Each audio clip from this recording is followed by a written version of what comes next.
Every month, tons of mobile games come out and gameranx puts together a list for you to sort through. I'm Falcon, and today on gameranx, the best new iOS and Android games of January 2018.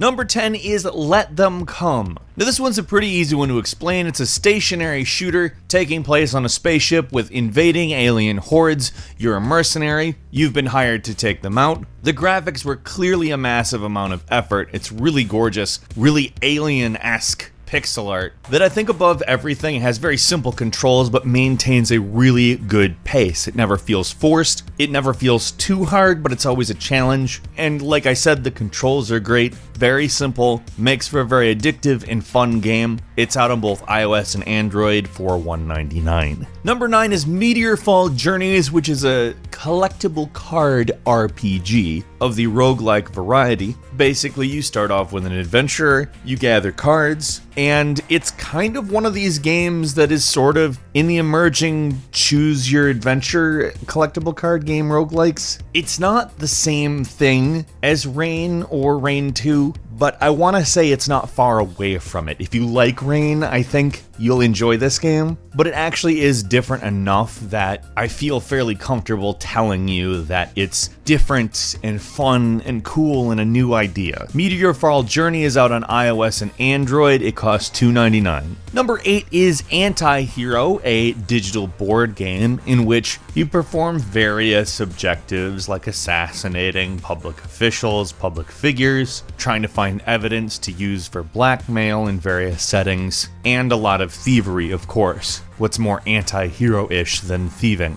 The game plays from an isometric view. It has a really interesting style to it that kind of reminds me of Don't Starve, but not like a rip-off of it. It's just reminiscent. And the game essentially plays out like a board game / strategy game. It has multiplayer, but I've been sticking generally to the single-player campaign. It's great, like seriously. Antihero is out on iOS and Android for $4.99. Number 7 is Four Last Things, a point-and-click adventure game that takes a lot of inspiration from Renaissance art. In fact, it's very obvious the instant you see the game exactly where it's deriving its style from. In many ways, it should remind you of the way Terry Gilliam animated things on Monty Python, but it really puts in all of the adventure game tropes, mechanics, and various intricacies in a really enjoyable way that honestly really benefits from phenomenal presentation, graphics, and style. Four Last Things is out on iOS, Android, and Steam. It costs $3.99 on mobile. Number 6 is JYDGE,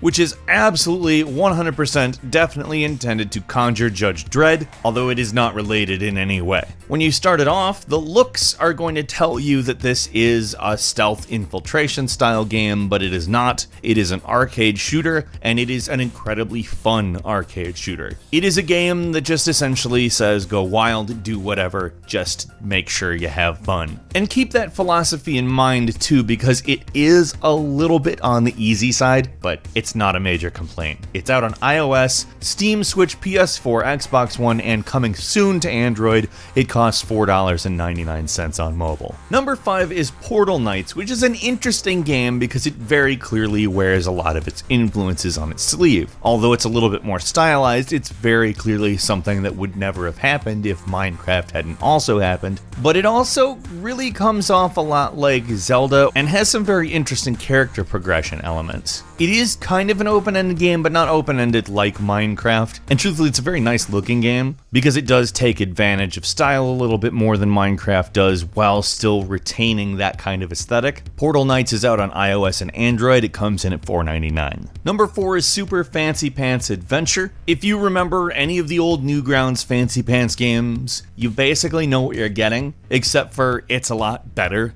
There's a little bit more as far as controls, which can be a little bit interesting on the touchscreen, but I'm not going to get too antsy about it because it really captures the momentum of all of the previous games well, and even builds on the formula. I think the physics in this game are probably easily the best of all of them, but it pulls it off. If you like Sonic the Hedgehog, basically give it a shot. If you remember the old Fancy Pants games on Newgrounds, you'll love it. It's out on iOS and Steam now, Android soon, and it costs $4.99. Number 3 is Cytus II, which is a rhythm-based game that might make it sound limited. I would say very much that it is not. It is a very pretty, aesthetically very cool game, relying on actually a muted palette with a few select neon colors, lots of electronic music. It sounds pretty basic to explain. A DJ is missing. You're investigating. It's interesting enough though, especially for a rhythm game, but the gameplay is really where the game shines. But it also nails it with a very unique art style. It's out on iOS now, it'll be out on Android soon, and it costs $1.99.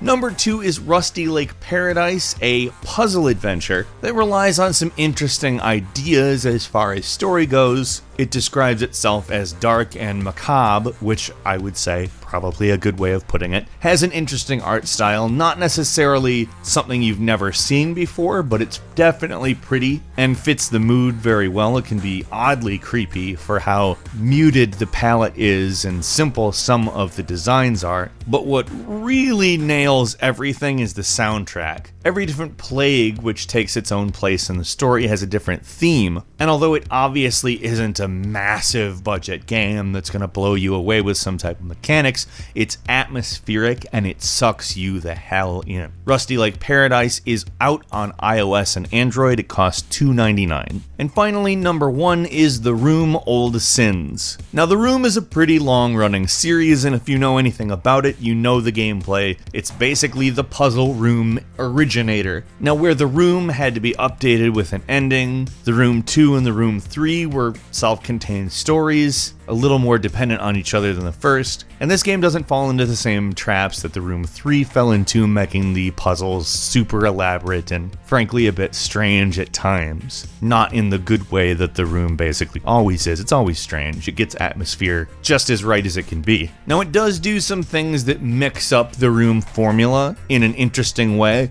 but if you know what The Room is, you know what you're getting. That said, if they are your thing, or you're just a person who enjoys it because you enjoy a lot of different types of games, I fall into the latter category. This is an excellent room, up there with the second one. It's currently out on iOS, it'll be on Android soon, and it costs $4.99. What was your favorite new iOS or Android game this month? Leave us a comment, let us know. If you enjoyed this video, please click like, and if you're not subscribed, now would be a great time to do so. We upload brand new videos every day of the week, and the best way to see them first is, of course, a subscription. As always, we thank you very much for watching this video. I'm Falcon. You can follow me on Twitter at FalconTheHero, and we'll see you next time right here on gameranx.